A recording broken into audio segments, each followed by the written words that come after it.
आज हम इतिहास की एक ऐसी समुद्री यात्रा पर चल रहे हैं जिसने दुनिया को हमेशा के लिए बदल कर रख दिया। ये कोई मामूली कहानी नहीं है, ये है वास्को डी गामा की भारत तक पहुंचने की जिद की कहानी। एक ऐसा सफर जिसने सिर्फ महाद्वीपों को नहीं जोड़ा बल्कि बड़े बड़े साम्राज्यों को जन्म दिया।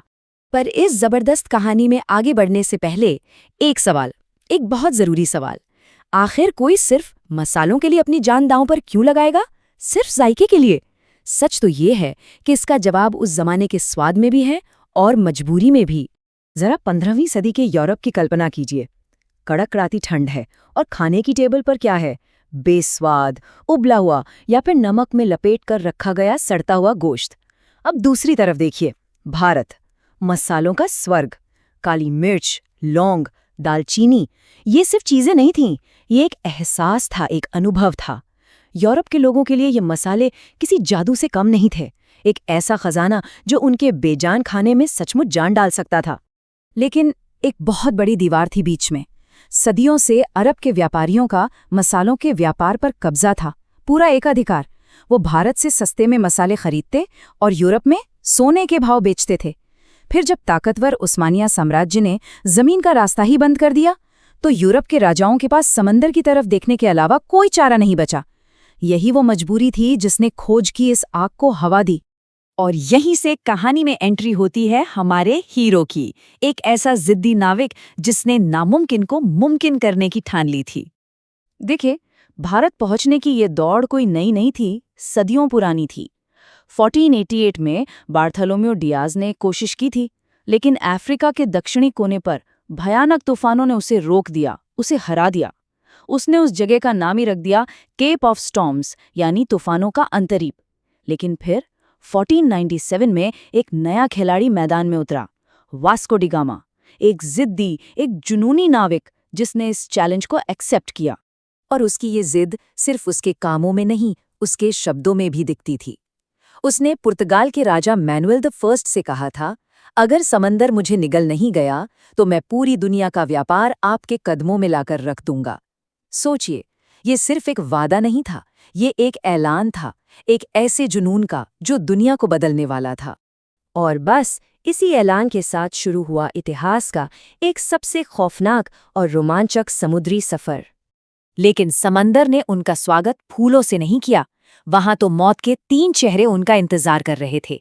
पहला चेहरा, राक्षसी तूफान, जिनकी लहरें पहाड़ों जितनी ऊंची थीं। दूसरा, स्कर्वी, एक ऐसी बीमारी जो शरीर को अंदर से गला देती थी। जरा सोचकर देखिए, महीनों तक ताज़ा खाना नहीं, और नतीजा, नाविकों के मसूड़ों से खून बह रहा है, दांत सड़कर गिर रहे हैं, और जहाज का निचला डेक एक तैरता हुआ मुर्दाघर बन चुका था। और तीसरा, शायद सबसे बड़ा खतरा, खुद के ही साथियों का विद्रोह। भूख, बीमारी और निराशा, इन सबसे टूटकर नाविकों का सब्र अब जवाब दे गया। वो गामा के सामने घुटनों पर आ गए, गिड़गिड़ाने लगे, कप्तान, हमें नहीं चाहिए कोई भारत, कोई सोने की चिड़िया नहीं चाहिए, कोई मसाले नहीं चाहिए, हमें बस जिंदा घर वापस जाना है। लेकिन वास्को डी गामा किसी और ही मिट्टी का बना था। वो हार मानने वालों में से नहीं था। उसने एक ऐसा काम किया जिसने सबकी रूह कंपा दी। उसने जहाज से दिशा बताने वाले सारे उपकरण उठाए और उन्हें समंदर में फेंक दिया, और फिर चिल्लाकर बोला, कान खोलकर सुन लो, अब वापस जाने का कोई रास्ता नहीं है। आगे भारत है और पीछे सिर्फ मौत। और अपने इसी पागलपन, इसी जिद के दम पर गामा ठीक उसी जगह पहुंचा जहां डियाज हार मान गया था, केप ऑफ स्टॉर्म्स। कई दिनों तक मौत से लड़ने के बाद आखिरकार उसने उन तूफानों को हरा दिया और हिंद महासागर में दाखिल हो गया। और उस खौफनाक जगह का नाम हमेशा के लिए बदल गया। अब वो था केप ऑफ गुड होप, यानी उम्मीद का अंतरीप। ये सिर्फ एक नाम नहीं बदला था, ये एक बहुत बड़ी जीत थी। मौत के जबड़े से निकलकर अब वो उस मंजिल के करीब थे जिसके लिए उन्होंने सब कुछ दांव पर लगा दिया था, सोने की चिड़िया की पहली झलक पाने के लिए। लेकिन हिंद महासागर में आने के बाद भी वो एक विशाल नीले रेगिस्तान में खोए हुए थे। उन्हें कोई अंदाजा नहीं था कि भारत आखिर है किस तरफ। और तभी पूर्वी अफ्रीका के मालिंदी में उनकी मुलाकात हुई एक भारतीय नाविक से, एक ऐसा उस्ताद जिसे इस अनजान समंदर का कोना कोना पता था। सितारों और समुद्री धाराओं का उसका ज्ञान देखकर पुर्तगालियों के तो होश ही उड़ गए। सच में, ये वो पल था जब दो अलग दुनियाएं पहले बार एक दूसरे से मिली। और फिर आई वो तारीख, 20 मई 1498, एक जादुई सुबह। हवा का एक झोंका आया और अपने साथ एक ऐसी खुशबू लाया जिसने महीनों की थकान, सारा डर, सारी निराशा एक पल में मिटा दी। ये चंदन, इलायची और काली मिर्च की वो महक थी जिसके लिए उन्होंने मौत का समंदर पार किया था। सामने कालीकट शहर था, उनकी मंजिल। लेकिन जैसे ही गामा ने कालीकट के बाजार में कदम रखा, उसके तो होश ही उड़ गए। वो सोचकर आया था कि वो किसी पिछड़ी हुई अनजाम जमीन पर जा रहा है, पर कालीकट, वो तो उस समय का एक शानदार, एक अमीर शहर था, दुनिया भर के व्यापार का एक बड़ा सेंटर। गामा को एक झटके में ये बात समझ आ गई कि जिस भारत को वो खोजने का घमंड लिए घूम रहा था, वो तो पहले से ही दुनिया के व्यापार का ताज पहने बैठा था। वहां के राजा ज़ैमोरिन से पहली मुलाकात तो और भी कमाल थी। एक अजीबोगरीब कल्चरल शॉक था, समझिए। ज़ैमोरिन सोने के सिंहासन पर बैठे थे, हीरो से लदे हुए। उनकी शानो शौकत देखने लायक थी। और वास्को डी गामा ने उन्हें तोहफे में क्या दिया? कुछ ऊनी टोपियां, पीतल के कुछ बर्तन और शहद के जार।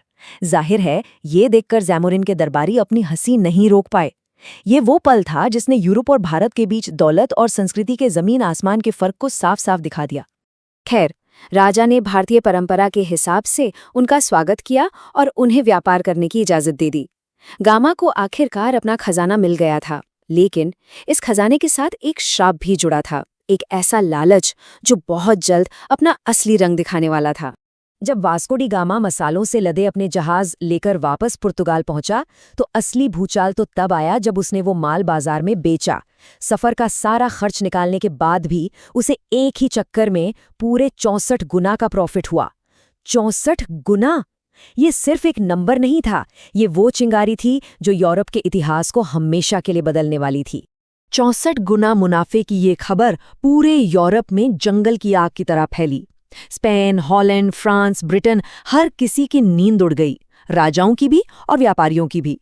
बस फिर क्या था, देखते ही देखते यूरोप के हर देश ने अपने जहाज भारत की ओर दौड़ा दिए। एक नई, एक बहुत बड़ी सोने की दौड़, या कहें तो मसालों की दौड़ शुरू हो चुकी थी। और यहीं से इस कहानी का सबसे दर्दनाक, सबसे स्याह पन्ना खुलता है। जो यूरोपीय ताकतें व्यापारी बनकर आई थीं, अब वो सिर्फ व्यापारी नहीं रहीं, उन्होंने अपनी व्यापारिक चौकियों को मजबूत किलों में बदलना शुरू कर दिया, भारतीय राजाओं को एक दूसरे के खिलाफ भड़काना शुरू कर दिया, और धीरे धीरे मसालों की ये खोज साम्राज्य बनाने की एक खूनी जंग में तब्दील हो गई। व्यापार की नकाब के पीछे लूट का एक ऐसा खेल शुरू हुआ जिसने दुनिया के सबसे अमीर देशों में से एक भारत की कमर ही तोड़ दी। सदियों तक भारत की दौलत जहाज़ों में भर भर कर यूरोप की तिजोरियों में जाती रही, और उसी दौलत से उन साम्राज्यों की नींव रखी गई जिन्होंने आगे चलकर पूरी दुनिया पर राज किया। लेकिन सवाल यह है कि क्या भारत कोई जमीन का टुकड़ा था जिसे खोजा जा सकता था? नहीं, वास्को डी गामा ने भारत तक पहुंचने का एक नया समुद्री रास्ता जरूर खोजा था, लेकिन भारत को कोई खोज नहीं सकता। भारत तो वो सनातन सत्य है, एक ऐसी सभ्यता जो हमेशा से थी, आज भी है और हमेशा रहेगी। आखिर में ये कहानी हमें यही याद दिलाती है कि खोज और कब्जे के बीच एक बहुत बारीक लकीर होती है, और एक सफर जो सिर्फ कुछ मसालों के लिए शुरू हुआ था, उसने दुनिया का इतिहास और भूगोल हमेशा हमेशा के लिए बदल दिया।